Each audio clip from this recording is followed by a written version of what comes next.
Senhoras e senhores, estamos iniciando mais um programa Ponto a Ponto com Fernando Caldas, através da TV da One TV, canal 188 da NET. É um prazer ter vocês aqui conosco e hoje nós vamos estar discutindo um tema extremamente rico, um tema gostoso, um tema que interessa a muitos executivos que nos ouvem, nos escutam e nos veem e muitos empresários que têm dentro da sua empresa essa área fantástica que é a área financeira, a gestão financeira e seus desafios no seu negócio. Ora, qual a contribuição que a gestão financeira está fazendo para dar perpetuidade ao seu negócio? Veja que tema rico. E para enriquecer esse tema e discutirmos esse tema hoje, nós convidamos um profissional por excelência. Está aqui ao meu lado esse profissional, Sérgio Trindade, um jovem, brilhante gestor financeiro. Olha que a formação dele é uma formação especial. Ele, como engenheiro mecânico, da Universidade Federal de Pernambuco, navega, e os engenheiros têm esse pensamento lógico, os psicólogos que podem dar uma resposta melhor a isso, mas os engenheiros, eles têm um raciocínio lógico, calculista, fantástico. E aí, navegar no mundo dos números é a especialidade do engenheiro. Sérgio Trindade, formado em Engenharia Mecânica pela Federal, economista com MBA em Finanças também pela Universidade Federal, fez MBA em Gestão Empresarial pela Fundação Getúlio Vargas e MBA em Planejamento Tributário pela Universidade Federal de Pernambuco, capacitado pelo INSPER São Paulo em Fusões e Aquisições, com especialização em Orçamento e Controle de Custo pela BOC, Corporate Training Course, em Londres. Sérgio foi formado profissionalmente pela Deloitte, uma grande empresa de consultoria e auditoria mundial, além de também ter exercido cargos executivos em grandes corporações como a Claro, como o Grupo Brenan, a Estaleiro Atlântico Sul e a própria Coca-Cola. Sérgio Trindade tem 18 anos de experiência de mercado na área financeira. Sérgio, seja bem-vindo ao nosso programa Ponto a Ponto com Fernando Caldas. E para começar o nosso programa, eu quero chamar a atenção de uma frase que ficou famosa do mito da General Electric, que é o Jack Welch. O Jack Welch ele fez uma afirmação muito interessante, onde ele destaca que toda vez que o indicador de mudança do mercado externo ao seu negócio for superior aos indicadores de mudança do mercado interno do seu negócio, é porque o seu negócio está caminhando para o fim. Ou seja, Sérgio, como a gestão financeira está contribuindo para que as empresas não desapareçam? Boa tarde. Eu diria o seguinte, o gestor financeiro, ele, na grande maioria das empresas, ele faz pouca conta, né? É necessário, né, não só a gestão do dia a dia, do contas a receber, do contas a pagar, mas olhar a gestão financeira com a controladoria. Como é que funciona isso? O gestor financeiro, ele precisa apurar os lucros da empresa, né, além do fluxo de caixa, né, abrir a lucratividade de uma unidade de negócio, de um produto, de um serviço. Isso é o resultado econômico. Podemos separar, abrindo uma janela, Sérgio, podemos separar então entre a gestão financeira transacional, que é isso que você pontuou aí, contas a pagar, contas a receber, cobrança, né? É o lado transacional, o controle financeiro em si, e a gestão financeira estratégica. Estratégica. É isso? Exatamente. Para tomar decisão, para chegar no gestor, as empresas elas precisam transitar pela contabilidade. Uma boa gestão financeira, né, estou muito seguro com isso, ela é necessário, faz-se necessário a empresa ter uma boa contabilidade. Parte-se da contabilidade, né, o contador a gente diz assim que é o profissional que um dos que eu mais admiro. Por quê? A contabilidade nas empresas, ela geralmente é terceirizada e o empresário ele olha pouco para a contabilidade. É trazer para a contabilidade para a mesa de decisão. tá? Não só aquele contador. Eu tenho uma estatística aqui que foi perguntado, foi feita uma pesquisa, empresários de Pernambuco, especificamente, o que é que você acha da contabilidade? 70% responderam que contabilidade ela serve para recolher tributos e fazer a folha de pagamento. E eu diria que é o seguinte, que isso não é contabilidade. É muito triste ouvir isso, uma pesquisa. Essa pesquisa é recente e você encontra um resultado desse. Quer dizer, é assim que o empresário pensa sobre a contabilidade do nosso Estado. E na contabilidade tem várias informações riquíssimas para a tomada de decisão. Isto é, o gestor financeiro respondendo. Ele tem que olhar para dentro, tem que olhar para fora, mas olhando para dentro, que vem a contabilidade, vem não só o resultado, vem também o fluxo de caixa que você pode extrair da contabilidade e vem indicadores. Eu diria que um dos principais indicadores para a tomada de decisão, que eu acho que a palavra-chave é essa, tomada de decisão, é o retorno sobre o capital investido. Já diria o Warren Buffett, que é um dos maiores investidores do mundo, né? Ele foi perguntado uma vez, o que é um bom negócio para você, Warren Buffett? O primeiro da lista é o retorno sobre o capital investido. E esse número ele está na contabilidade. E sendo bem pragmático, como é que a gente busca esse número? Você tem os investimentos feitos pelo empresário, né, investimento em máquinas, equipamentos, no capital de giro, também o capital de giro, que o americano chama de working capital, que é capital de trabalho, né, o capital para tocar o negócio. E muitas vezes, né, tem estatísticas também do Sebrae, que diz muita quebra de empresa porque o cara não olha para o capital de giro, porque não faz o planejamento do capital de giro. É o capital para rodar o negócio. Principalmente quando a gente tem um descompasso nos prazos médios. Isto é, eu vendo para 90 dias e pago com 30. E meu estoque gira com 30, entendeu? Então eu tenho 120 dias, né, no momento que eu comprei para receber e tenho 30 para pagar. Dependendo do ciclo de crescimento da empresa, né, empresas que têm esses prazos de recebimento de giro de estoque maior do que o de pagamento, quando ela cresce muito, ela tem uma necessidade de capital de giro. E esse capital de giro, ele não está na lucratividade da empresa. Se eu tenho um produto, por exemplo, especificamente, eu calculo o lucro do produto. E o lucro é econômico. Né? O lucro, eu calculo o meu lucro com a receita, com as vendas, independentemente do recebimento, e os custos, independente do pagamento. Mas eu preciso ter uma atenção especial ao capital de giro. E todas essas informações estão na contabilidade. Olhar o mercado, olhar a concorrência, essa parte da estratégia é fundamental também. Mas eu diria que se fazer o feijão com arroz, né, essas contas estratégicas e ter um acompanhamento, né, não só o acompanhamento do real, que eu diria também uma coisa importante, que eu diria que uma grande maioria das empresas não tem, que é o orçamento. Para um gestor financeiro, né, aí uma etapa final, uma vez que a gente tem os modelos de resultado, de fluxo de caixa, de balanço, eu preciso saber os saldos. Fechou o mês, você sabe quanto eu tenho a receber, quanto eu tenho no estoque, quanto eu devo ao fornecedor, para poder calcular esses indicadores que são muito fáceis de se calcular. Né? Aí a etapa seguinte é a gente olhar para projeção, vamos olhar para frente. Né? Uma vez que está decidido, vamos estabelecer metas. O gestor financeiro precisa estabelecer metas. A meta não é só da gestão financeira, a meta é da empresa como um todo, tá? Que vem aí mais na frente no planejamento estratégico. Mas preciso fazer projeções e acompanhamentos, definir premissas, sentar com a equipe, com as áreas e acompanhar isso e premiar aí, né, o resultado. Mas, Sérgio, se essas são as contribuições, né, para que as contribuições da área financeira para que o negócio se perpetue, o que você indicaria, o ponto de partida para que a empresa possa se estruturar, aquela que ainda não está estruturada numa visão financeira, qual seria o ponto de partida? Seria fazer um planejamento estratégico? Onde é que iniciaria essa gestão financeira acurada?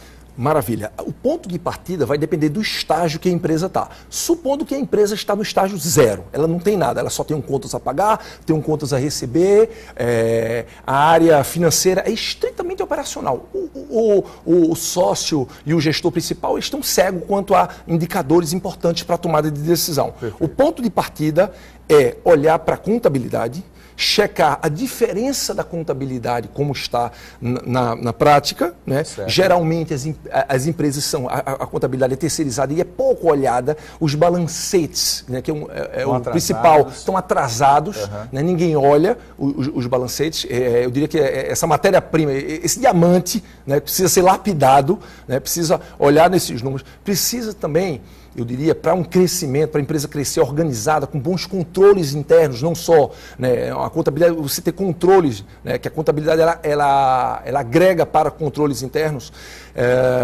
você ter, algumas empresas têm um grau de informalidade, precisa se focar nessa minimização desse grau de informalidade, né, uma vez que elaborar o resultado, né? O resultado contábil, às vezes, ele está desconectado do real da empresa. Ah, não, minha empresa, alguns empresários, minha empresa eu não registro 10% do faturamento no registro, ou eu não remunero a folha, tem uma parte da folha que não está na folha, que aí a gente não é oficial. Aí a gente precisa, e a gente tem combatido muito para essa regularização. Por quê? Isso deixa a concorrência mais transparente, né? Isso a gente contribui para um Brasil melhor, entendeu? E isso, até do ponto de vista do investidor, quando o investidor vem comprar a empresa, isso termina virando uma contingência, virando um custo, vai diminuir o valor da empresa. O valor do negócio. Né? Caldas, você tinha falado inicialmente do objetivo da empresa, foi muito bem pontuado, que é a continuidade, é a perpetuidade.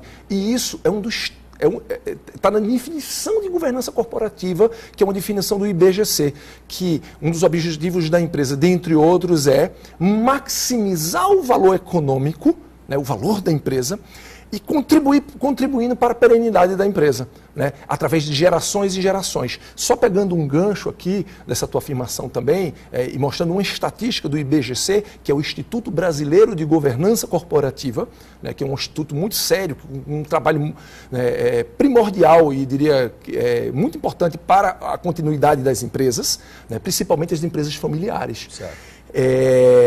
Dando um número assim, eu diria que um pouco alarmante, que é, no Brasil, apenas das empresas familiares, de cada 100 empresas, 70 vão para a segunda geração. 30 vão para a segunda geração, isto é, 70 morrem. E para a terceira geração, apenas 3%. Né? De cada 100 empresas atuais, familiares, apenas 3% vão deixar o legado aí para a terceira geração. Porque 97% fecham suas portas, infelizmente. E o que é que... Abrindo um espaço, aqui em nosso estado, aqui em Pernambuco, nós temos grupos empresariais que já estão na terceira geração, fazem parte dessa estatística de 3%, né, Sérgio? E são sucesso, né? São sucesso. E acreditamos que vão estar aí passando para a quarta geração. Já não mais à frente, mas sim já participando de conselho de administração, num outro nível de governança, que essas empresas que são pernambucanas, são empresas de sucesso, já buscando a profissionalização integral do seu negócio. Por isso está com participando dos 3%. Isso. Né? Porque se não tivessem assim, não tivessem adotado uma governança corporativa, não tivessem profissionalizado a sua gestão, com certeza elas não estariam aí presentes. Exato. E atuantes.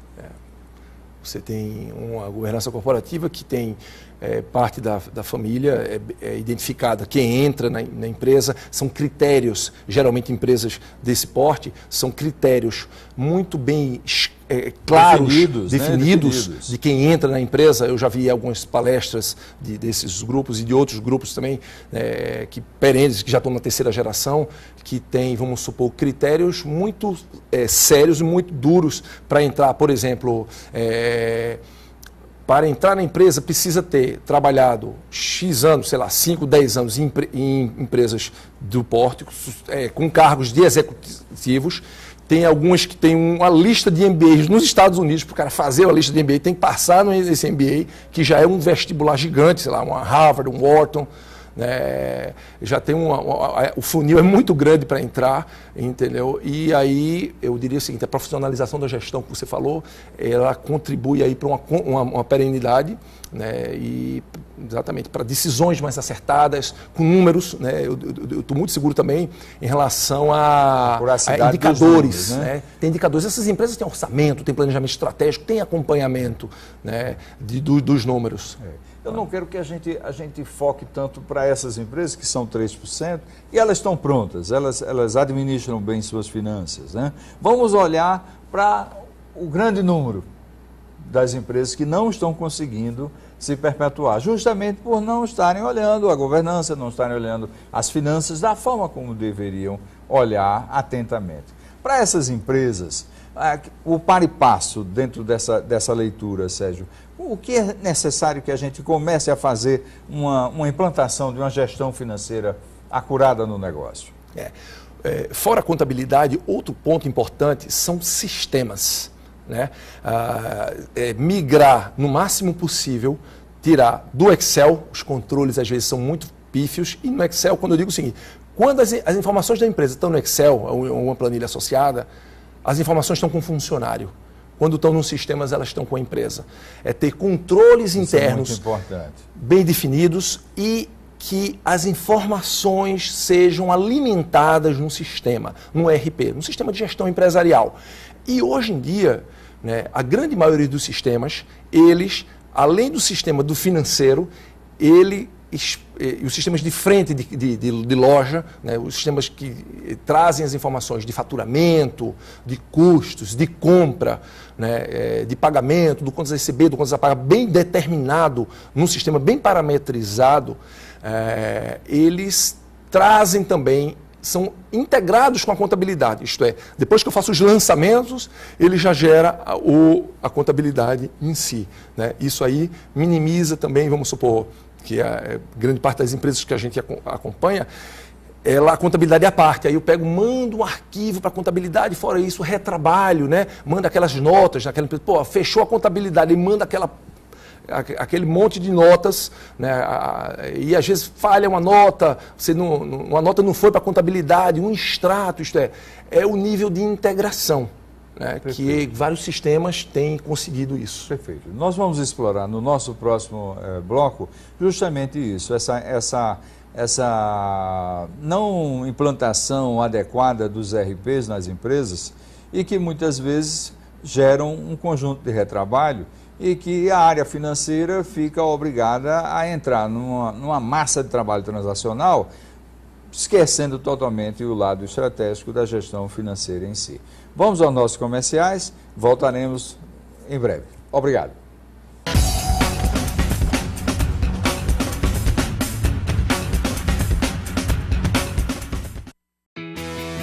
Tem novidade no Prezão da Claro. Agora você pode pagar por dia ou por semana. Usou um dia? Pagou só R$ 1,99. Não usou? Não pagou. Usou? Pagou. Agora, se você prefere usar a semana toda, R$ 9,99. Tá esperando o quê? Prezão nesse celular. E aí, tá dentro? Por dia ou por semana? Claro, você merece o novo. Pra vida ter qualidade, vamos cuidar da cidade. Pra vida ter qualidade, vamos cuidar da cidade. Joca, Liz, Área, Manu e eu, o Boi Serapião, somos da turma da escola e viemos dar um recado pela civilização.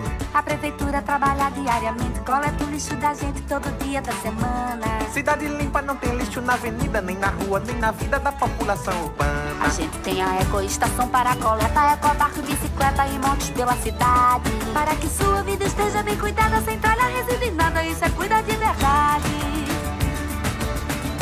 Pra vida ter qualidade, vamos cuidar da cidade.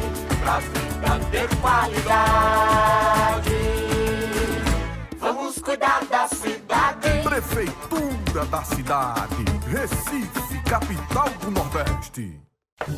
Já esqueceu quanta série está acompanhando no Now? Você vai lembrar rapidinho se guardar os conteúdos de que mais gosta num só lugar. No site ou no aplicativo, escolha o seu conteúdo e selecione Minha Lista.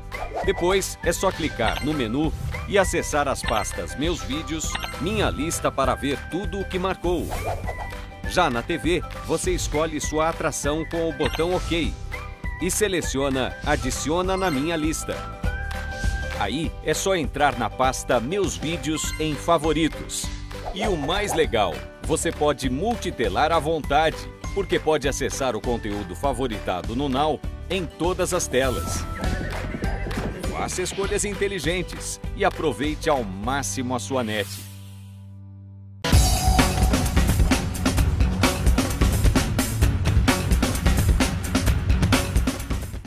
Muito bem. Sérgio, agora eu quero explorar o último ponto que nós discutimos sobre a questão das implantações de ERP nas empresas. Muitas empresas implantam os ERPs e que são grandes sistemas, para aqueles que não conhecem, são os grandes sistemas que permitem que todos os processos estejam numa única plataforma, mas infelizmente encontramos muitas empresas com implantações equivocadas, implantações incompletas, e a área financeira é uma área que sofre muito com esses problemas, porque fica com uma parte das informações no sistema, outra parte fora do sistema. Consequentemente, cria-se um grande gap entre a área financeira e a área contábil, que você, Sérgio, vem destacando a importância da contabilidade para as organizações.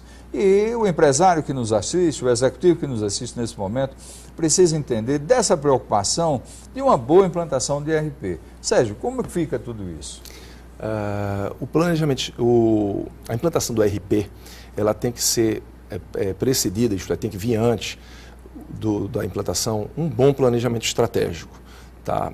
Uma boa definição aí desse plano com recursos, né? O tamanho do investimento e o tamanho também do treinamento, né, para se implantar esse ERP. O que é que acontece? Alguns casos de insucesso no ERP, onde, vamos supor, você monta uma parte, opera, você tem contas a receber bem, você tem um faturamento, mas você não tem contas a pagar, né?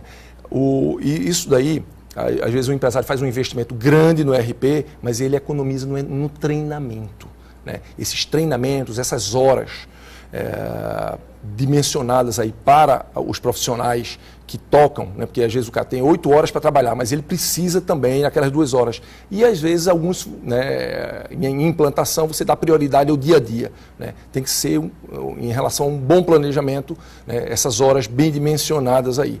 Porque senão você vai ficar com um ERP com a parte no Excel.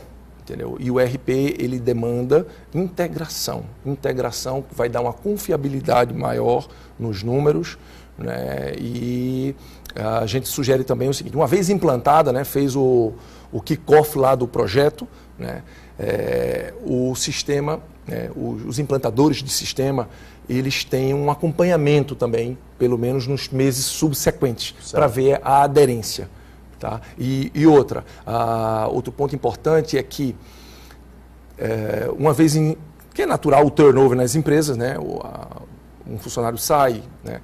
É ideal que seja feito também, antes do planejamento do ERP, um plano de controles internos, isto é, basicamente uma definição da rotina de cada área, dos processos. Né?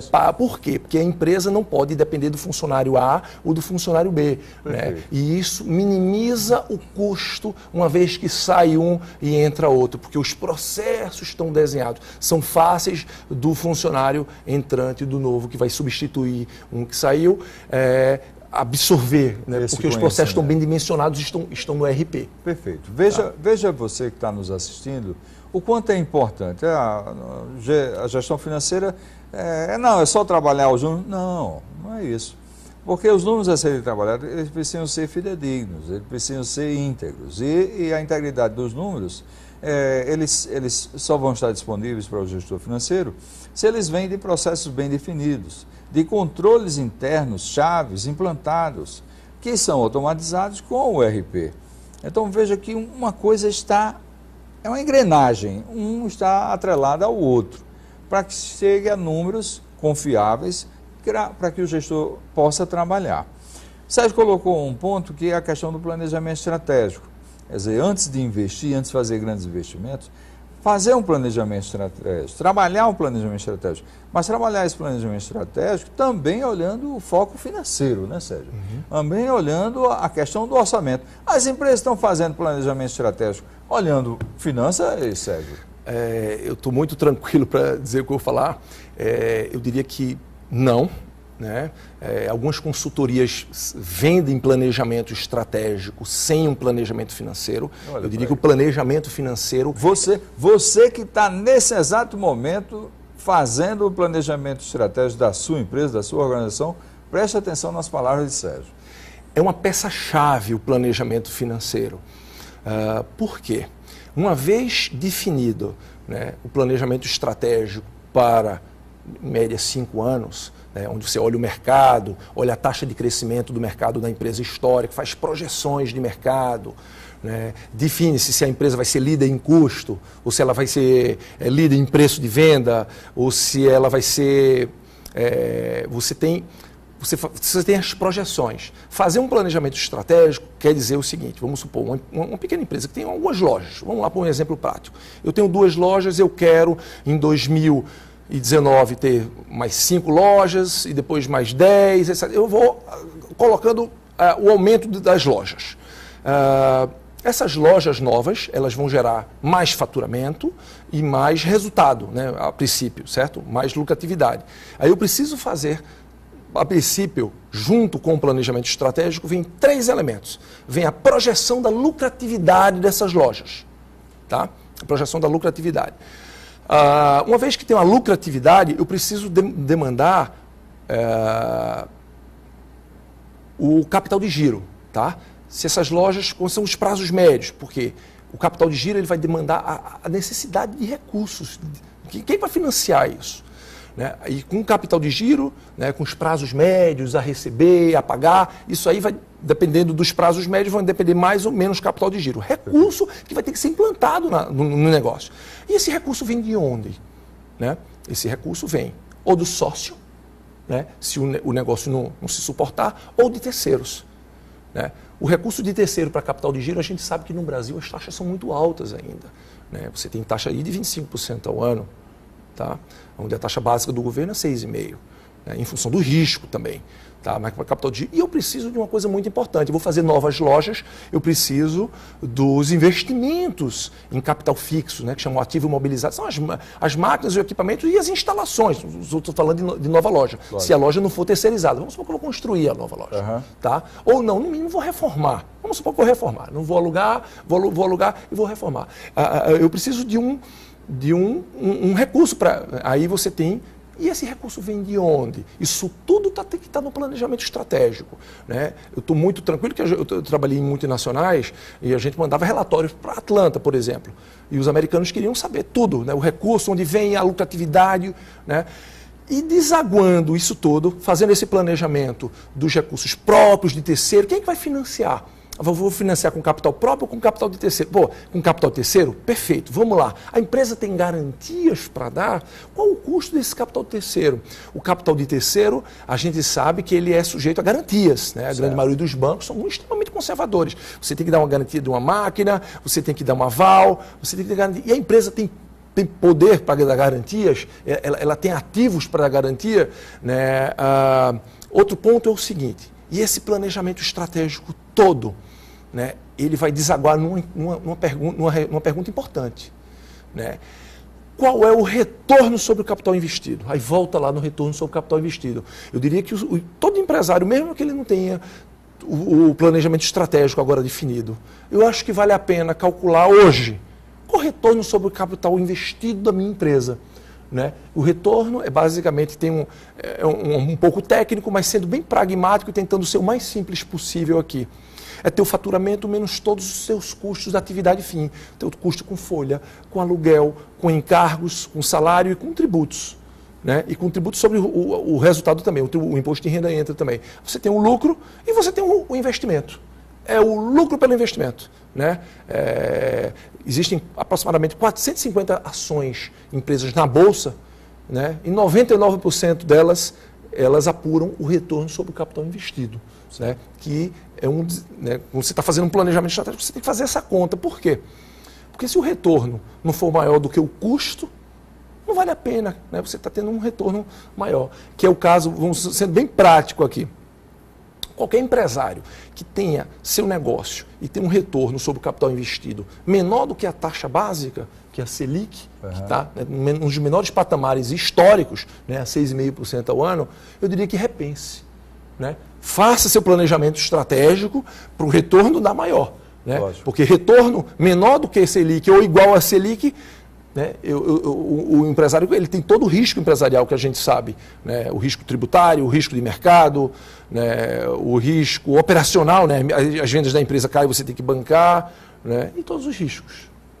Esses são pontos que a gente tem que estar aí atento e exige mais do que nunca que os números estejam disponíveis, né, e estejam de fácil acesso para dar suporte ao planejamento estratégico que a organização está desenvolvendo, está fazendo.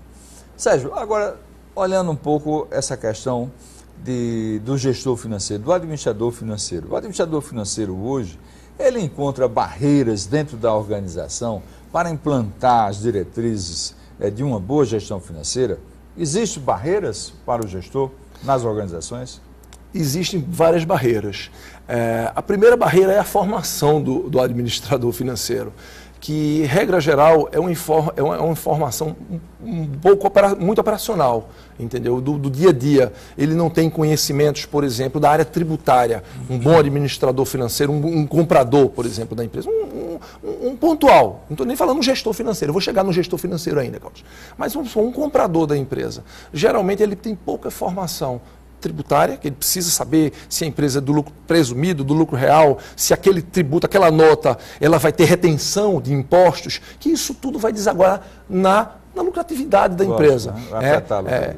Queria só reforçar um pouquinho a área, o conhecimento tributário do administrador financeiro, do gestor financeiro. Não só o contábil, que a gente já bateu, né? Ele precisa ter uma formação contábil, não precisa ser um contador, não precisa, mas precisa ter um curso, precisa entender o que é um balanço, uma demonstração de resultado e a dinâmica contábil. Né? E, fora isso, a área tributária. Tenho visto muita carência aí na área tributária do gestor financeiro. Né?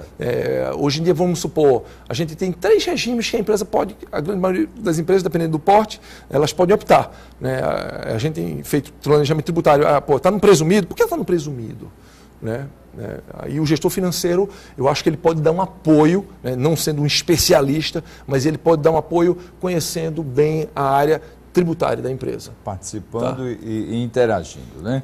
Agora, eu observo, Sérgio, eu queria que você, com a sua experiência, externe para a gente, muitas vezes a área comercial toma decisões procurando alongar prazos de venda e nem sequer consulta a área financeira.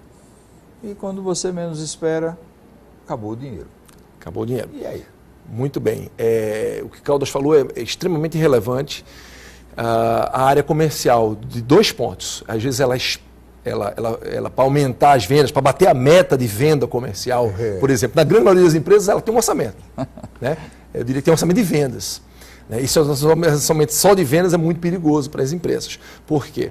Porque a área comercial vai focar em quê? Vai focar em aumentar as vendas e, às vezes, algumas empresas a qualquer custo. O que é que eu diria a qualquer custo? Às vezes eu forneço um prazo de recebimento, o prazo de recebimento das vendas maior, e isso consome o velho capital de giro, que a gente tinha ressaltado aqui, que é o capital de trabalho. Né? E isso precisa estar extremamente em linha com a área financeira, porque isso vai desaguar, isso vai ter impacto no fluxo de caixa. Outro ponto importante, né, é a inadimplência. Né? Você vai vendendo, né, com o critério, a necessidade da área comercial estar alinhada com a área financeira, E não para a área financeira travar as vendas, mas para trazer as vendas de melhor qualidade, porque uma venda de qualidade passa por um recebimento também, e um recebimento às vezes num prazo acordado, né? Às vezes você vende, tocando especificamente no ponto da inadimplência, porque você vender a prazo, né? Aí você não fizer uma análise de risco do teu fornecedor, do cliente, no caso, você vai ter atrasos e até às vezes não pagamento, né? E esse não pagamento vai impactar diretamente no fluxo de caixa da empresa. Outro ponto que o gestor financeiro se depara é com a área de logística, por exemplo. Os custos logísticos, os custos da área de logística, os custos de estoque, né? Se eu tenho estoques, o giro do estoque, se eu tenho um prazo médio muito maior, né? O que é que a gente sugere?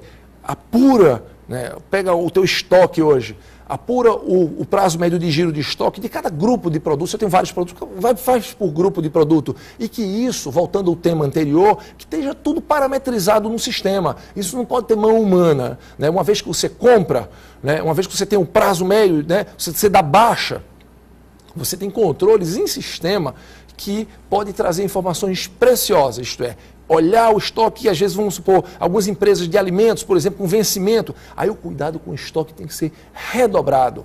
Outro ponto relacionado ao estoque, né, a gente tem uma experiência com indústria, você tem algumas indústrias que você vê lá, está fazendo uma análise do resultado, etc. O comprador comprou uma quantia muito significativa de estoque, e aquele estoque faz com que aumente o capital de giro. Fazendo um link com retorno sobre o investimento, você tem lá o capital de giro alto, né? E com a lucratividade baixa, aquilo ali vai dar um retorno baixo sobre o investimento naquele período. E não necessariamente aquele desconto que eu tenho com o meu fornecedor, né, ele vai ser benéfico para a empresa que eu vou comprar, né, um volume excessivo. Né? Ele compensa na operação, né, que está fazendo. Exatamente. Estoques excessivos são negativos para a empresa. Vamos explorar, Sérgio, mais esses aspectos no nosso próximo bloco, porque mostra o quanto é importante a gestão financeira estar interligada à área de suprimentos, à área industrial, à área comercial, à área de logística, para que a empresa atinja seus objetivos. Lembrando que o Sérgio já destacou, não existe planejamento estratégico sem finanças. Então tem que ter um orçamento, tem que ter a definição do lucro, do quanto o acionista quer ter de retorno no seu negócio, para que tudo seja sucesso. O resto é operação, né? É operação do dia a dia. Vamos aos nossos intervalos.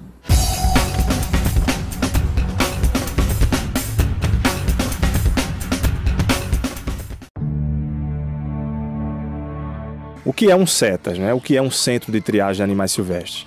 É um espaço destinado à recuperação, né, para a posterior reintrodução desses animais silvestres no seu habitat natural. A gente vai fazer a triagem, onde a gente vai separar quem pode ser solto imediatamente, porque chegou aqui só por um acidente, certo? E quem vai precisar de uma reabilitação, tanto física, que são os animais que vão para a clínica, que vão ser tratados e etc., quanto comportamental, que a gente vai trabalhar a parte de mudar aquele comportamento doméstico dele para um comportamento novamente selvagem, ou seja, a gente vai reviver os instintos desse animal. Então, esses animais, cada um tem um histórico, né, específico, diferenciado. O destino é o mesmo, o destino tem que ser o mesmo, que é a reintrodução na natureza.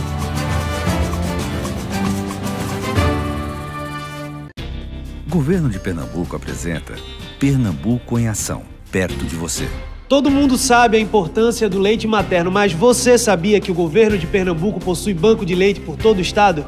Muitas crianças aqui no Hospital Barão do Lucena têm como única fonte de alimento o leite materno. E as doações aqui conseguem atender a demanda?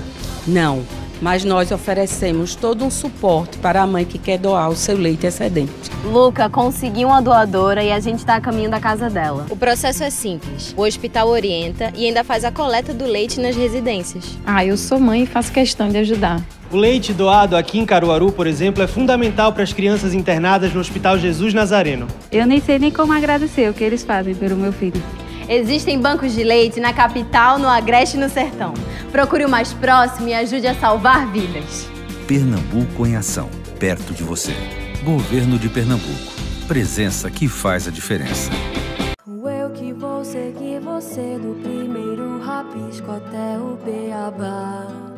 Em todos os desenhos coloridos vou estar. O governo de Pernambuco vem devolvendo aos nossos estudantes algo precioso: a alegria de ir para a escola. Sou eu que vou ser seu colega, seus problemas ajudar a resolver. Te acompanhar nas provas bimestrais você vai ver. São passagens gratuitas para ir e voltar da aula. Economia que faz a diferença para os pais e para o futuro dos estudantes. Eu que vou ser seu amigo, vou lhe dar abrigo se você quiser. Levar a educação a sério dá resultados. Hoje, Pernambuco tem o melhor ensino público do país, com nota acima da média nacional. Uma conquista de todos nós. Governo de Pernambuco.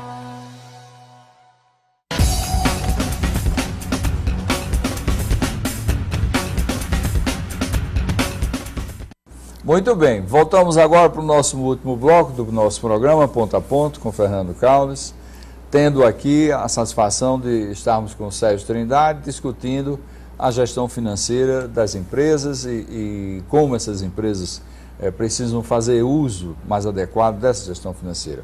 Sérgio estava pontuando sobre os problemas e os erros decisórios que as áreas tomam em tomada de decisões de compra de materiais sem uma consulta prévia à área financeira.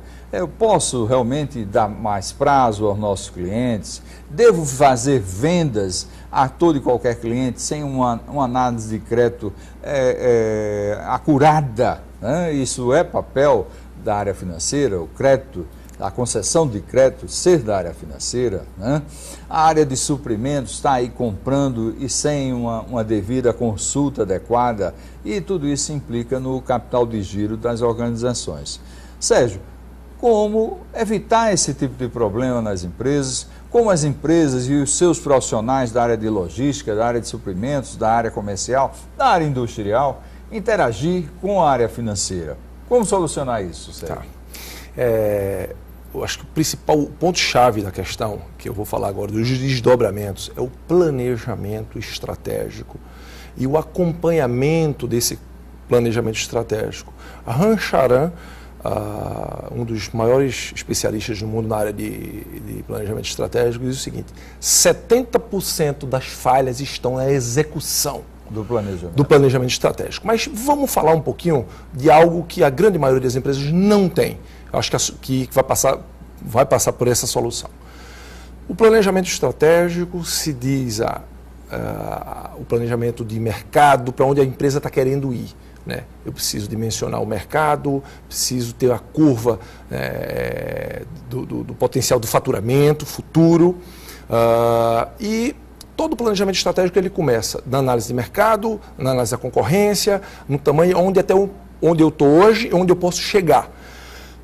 E isso deságua, sendo bem prático, na receita. Né? É o orçamento da área comercial, é onde você vai fazer projeções da área comercial fundamentadas no mercado. Tá? Para 1 ano, 2 anos, 3 anos, 4, 5 anos, vamos supor. E qual é o instrumento para o dia a dia? Quero deixar muito claro que é o instrumento para o dia a dia. Um instrumento para acompanhamento do planejamento estratégico é o orçamento. Né? E o orçamento, regra geral, é 1 ano. Então, aí é feito o orçamento. E todo o orçamento ele começa na área comercial. Né?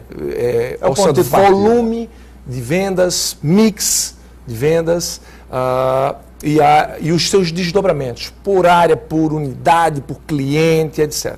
Uma vez que que a área comercial dimensionou as vendas, vai se dar os desdobramentos nas outras áreas. Porque, por exemplo, se eu tenho as vendas, eu tenho o patamar de vendas, eu posso optar pelo meu regime tributário, se eu faturo mais de 78 milhões por ano, tem que ser obrigatório real. Entendeu? Aí até esses desdobramentos. Qual é a carga tributária? Né? Independente. Fora a área comercial, aí eu venho para a área industrial. para eu vender isso, quanto eu vou precisar fabricar? Aí a área comercial vai dizer o volume de produção, tá? Quanto vai precisar fabricar, alinhado com a área comercial. Em seguida tem a área de logística também, quanto é que eu vou precisar entregar, né? Vendas, entregas e tal. É importante, se a empresa tem um histórico, olhar para o histórico, né? Quanto foi vendido, quanto foi entregue, qual é o giro de estoque, qual é o tamanho da fábrica, né? Para não extrapolar. Mas isso partindo da premissa que as áreas interagem entre si, né? Se falem, exatamente. E todo orçamento, na verdade, ele é top-down, muito bem pontuado, Caldas. Ele recomenda-se que ele seja top-down. O que é top-down? Ele é feito pela alta administração da empresa. Aí você dizer, pô, e bottom-up, e os funcionários, quem vai tocar aquilo ali participa? É fundamental a participação. Mas, inicialmente, todo planejamento ele começa com a meta de retorno da empresa. Qual é o retorno que a empresa precisa, né? Quais são as margens que precisa? E com isso, que da direção dos acionistas, certo, principalmente, né, vão desejar quanto é que vai ter de retorno. Uma vez a gestão, o diretor executivo vai comunicar esse orçamento, tá, né, em comum, compartilhar com as áreas. Certo. Ele é feito com o gestor, os principais gestores, os diretores, os gerentes, quem toma efetivamente decisão. Certo. Né? Aí, isso é todo feito compartilhado. E eu digo top-down, por que top-down? Porque são feitos deles para baixo. Aí você pergunta, pô, e o pessoal não participa? A etapa seguinte é a validação das áreas que estão com um nível hierárquico inferior, né? Os coordenadores, os gerentes mais operacionais, que eles vão receber aquilo, não, vai ser discutido se é possível entregar aqueles números com aquela equipe, por exemplo. Pô, eu preciso vender, eu preciso vender X mil caixas. Pô, a área comercial não vai precisar, não vai, a área de logística não vai conseguir entregar. Sem dúvida. Né? Aí, toda essa comunicação, né, e essa validação das premissas desse orçamento tem que ser muito bem conversada e muito bem validada. Regra geral, um orçamento ele tem várias rodadas. Né? Eu já vi orçamento com várias rodadas. Jogou o primeiro orçamento, a área comercial, tal, aí chegou na margem. Puta, a margem não dá. Por quê? Porque as áreas, a de logística, a comercial, a industrial, a financeira, a de marketing, eles vão fazer o orçamento de pessoal. Cada um faz sua caixinha, chama-se centro de custos. Né? A área comercial vai ter lá o centro de custo, quanto a verba de vendas, de publicidade, de propaganda, quantas pessoas eu preciso ter na equipe, até meu orçamento de investimento. Cada área é importante também o orçamento de investimento, que os americanos já muito chamam de CAPEX, né? Capital Expenditures. Você precisa saber o orçamento de CAPEX, quanto é que eu vou, né, no investimento na área comercial, né, na rua, às vezes algum folder, alguma propaganda mesmo específica, às vezes preciso de investimento mesmo. A área de logística, quantos caminhões vão ser necessários? Vou alugar o caminhão ou vou comprar um caminhão? Dependendo, minha experiência de logística, dependendo da faixa, né, do diâmetro, né, da entrega, às vezes é melhor próprio, né, precisa fazer contas. Lógico. E são essas contas que são apoiadas pela área financeira. Uma decisão muito comum vale a pena terceirizar a frota com especialistas ou vale a pena internalizar isso? Se for internalizada, a área de logística vai ser responsável pelo orçamento de caminhões. Sérgio, veja, por exemplo. Veja o quanto você está contribuindo aqui para o nosso telespectador ter um entendimento e com bastante clareza poder levar isso para a sua organização. Ou seja, a gestão financeira ela precisa estar alinhada a todos esses aspectos. Em primeiro lugar, saber para onde a empresa quer ir, o empresário para onde você quer ir. Para isso, o planejamento estratégico. Em segundo lugar, a partir desse planejamento estratégico, a gestão financeira, orçamento, fluxo de caixa, uma visão de resultados para saber quanto o acionista quer ser remunerado do seu capital. A partir daí, essa integração vai estar acontecendo com todas as áreas. E as áreas vão fazer a realização desse orçamento em comum acordo.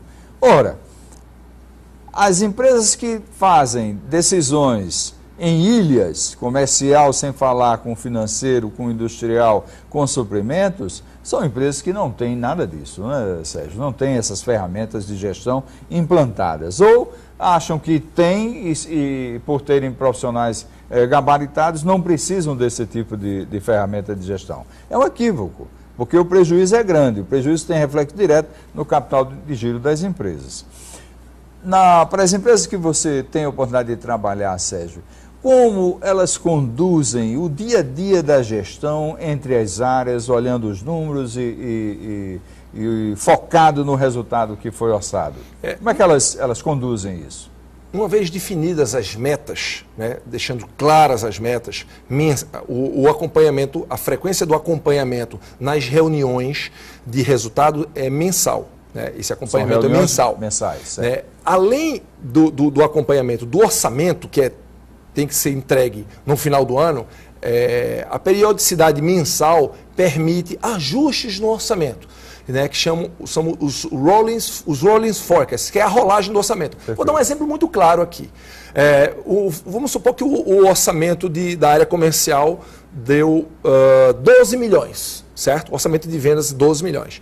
No mês de janeiro, a empresa atingiu 12 milhões, seria 1 milhão por mês, só para simplificar. No mês de janeiro, a empresa atingiu 900 mil.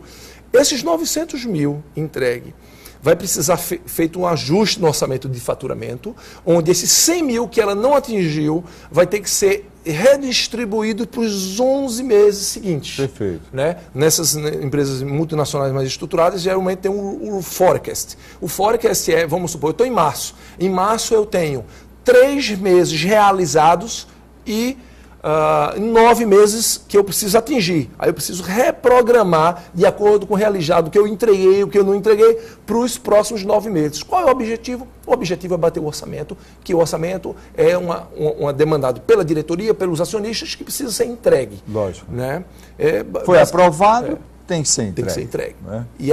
Né? E o acompanhamento mês a mês, eu diria que é fundamental. O orçamento, outra coisa, ele está associado, a regra geral, a metas de bônus, né, onde deixa a turma mais, as equipes mais motivadas para atingir meta, participação nos lucros da empresa, né, isso é muito salutar. Né, e regra geral as empresas fazem no orçamento metas locais, que é metas das áreas, e as metas globais. Uma meta global muito comum é a meta de margem bítida, né, uma lucratividade da empresa. Uhum. Por que meta global e meta local? Porque uma vez que eu atingir minha meta local, eu me preocupo com a empresa como um todo. Porque eu podia dizer, não, me atingir, o ser humano, né, um pouco egoísta, vai dizer, atingir minha meta, vou ter meu bônus. Não, aí ele faz com que um peso do bônus seja a meta local, que é a meta da equipe, né, alguns parâmetros da equipe, orçamento de despesas da área comercial, por exemplo, que eu trabalho na área comercial. Né? Aí, atingir essas despesas, tem outros parâmetros de assiduidade, de comportamento, que vão dar minha meta local. E fazer com a meta global, eu me preocupo também, que é a meta de EBITDA, a margem da empresa como um todo, que eu me preocupo com os gastos, mesmo eu tenha atingido. Perfeito, perfeito. Muito bem. Está aí a mensagem que nós estamos tendo a oportunidade de assistir e aprender, né? Levando ao nosso público esse conhecimento e essa experiência de Sérgio Trindade no que tange a importância dos números para as organizações. Aquelas organizações que querem se perpetuar. Muitas vezes a gente encontra empresários que estão em dificuldade financeira e só procuram ajuda quando estão em dificuldade financeira. Não deveriam fazer isso, mas só fazem quando estão em dificuldade financeira. Aí eles se acham que têm a condição de resolver os seus problemas, né, Sérgio? Exato. Isso você tem enfrentado isso, Sérgio? Exatamente. O que é que acontece? Grande parte dos empresários, por mais sucesso que esteja, a empresa cresceu, ganhei mercado, né, conquistei vários clientes, né, a empresa tem sucesso, paga seus fornecedores em dia, paga seus funcionários em dia, que é o mais importante, e tem uma retirada, né? Tem um prolabore, tem um dividendo satisfatório, ele não se preocupa. Eu acho que a questão mais importante é medir. Né? Vários administradores financeiros renomados né, Peter Drucker é um deles, ele fala o seguinte: você precisa medir para gerenciar. Você já gerencia aquilo que mede, né? Você precisa medir e acompanhar os números. E acompanhar envolvendo essa parte técnica da controladoria, né? Que são os números da lucratividade, né? Os números do fluxo de caixa, o acompanhamento diário no fluxo de caixa e os indicadores que as empresas de grande porte calculam, né? Isso frequentemente, entendeu? Tem orçamento, acompanhamento. Eu diria, eu sempre me pergunto, por que as grandes empresas, historicamente e até hoje, montam seus indicadores, montam seus acompanhamentos e têm sucesso? Empresas centenárias, Coca-Cola, né, Gillette, né? E que você ainda hoje em dia exaustivamente acompanha os números. Será que é importante, ele me faça essa pergunta, para o pequeno empresário? Né? Por mais sucesso que ele tenha, por mais crescimento, eu diria que às vezes alguns empresários chegaram num patamar que eles poderiam chegar mais do que isso ainda, se tivesse esses acompanhamentos aí e todas essas ferramentas que a gente previamente pontuou. Essa preocupação. Sérgio, que mensagem você gostaria de transmitir para o nosso telespectador? Primeiro, obrigado pela oportunidade, Caldas. Segundo, fazendo um resumo básico, olhar para a empresa do ponto de vista profissional. O que a grande empresa calcula? Quais são as métricas que ela calcula, né? Fora o retorno, abre a margem por unidade, abre a margem por loja, abre a margem por produto, por grupo de produto, acompanha esse número tecnicamente, conhece um pouco da área tributária, né? Conhece um pouco da área financeira, da área de contabilidade, o executivo, o profissional. Mesmo ele sendo o principal profissional, o CEO, o diretor geral da empresa e o empresário, aprende um pouquinho de contabilidade, vai te dar outra visão do negócio. Né? Não precisa ser um especialista, não precisa fazer uma formação, mas elementos chaves da contabilidade. Eu estou falando que tive a oportunidade de fazer um curso em Londres de planejamento estratégico, onde só tinha contador. E os contadores fazendo planejamento estratégico, isso me chocou, né? É basicamente isso, olhar para os números, acompanhar, compartilhar e tentar implantar essas ferramentas de orçamento e de planejamento estratégico. Não deveria lhe chocar. O contador tem essa competência e está aí os ingleses presentes. Esse ponto é um ponto complementar, porque o que é que eu acho também?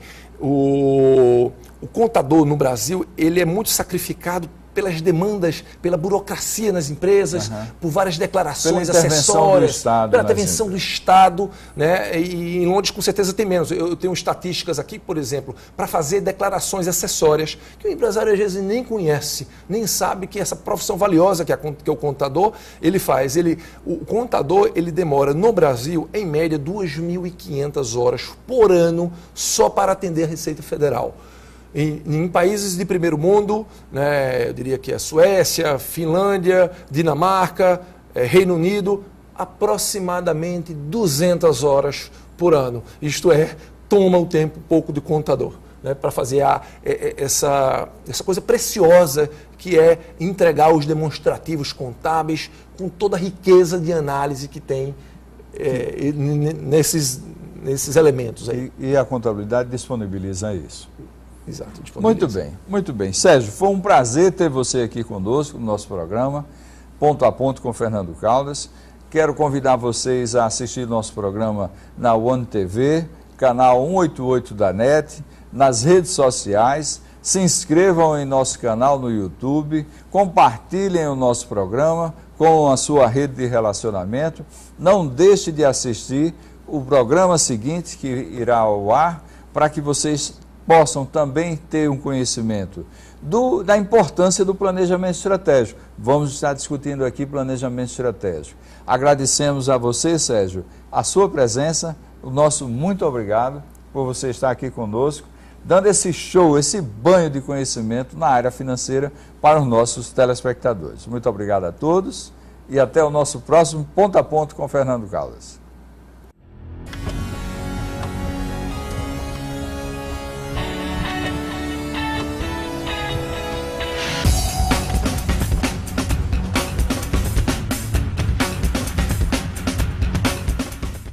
se fala em educação, Pernambuco vem logo à cabeça. Afinal, temos a melhor educação pública do Brasil. E eu te conto agora como chegamos lá.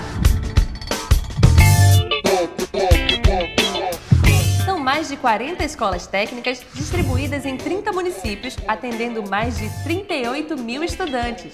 E vale lembrar que em 2006 tínhamos apenas 6 escolas técnicas estaduais. Pensando em facilitar ainda mais o aprendizado, as ETEs também oferecem um ensino à distância. Cursos como administração, segurança do trabalho fazem parte da nossa grade. E a educação de Pernambuco segue avançando. Nos próximos vídeos falaremos de grandes ações, como os programas Ganha o Mundo, Prepara Jovem e muito mais. Fica ligado, porque Pernambuco não para!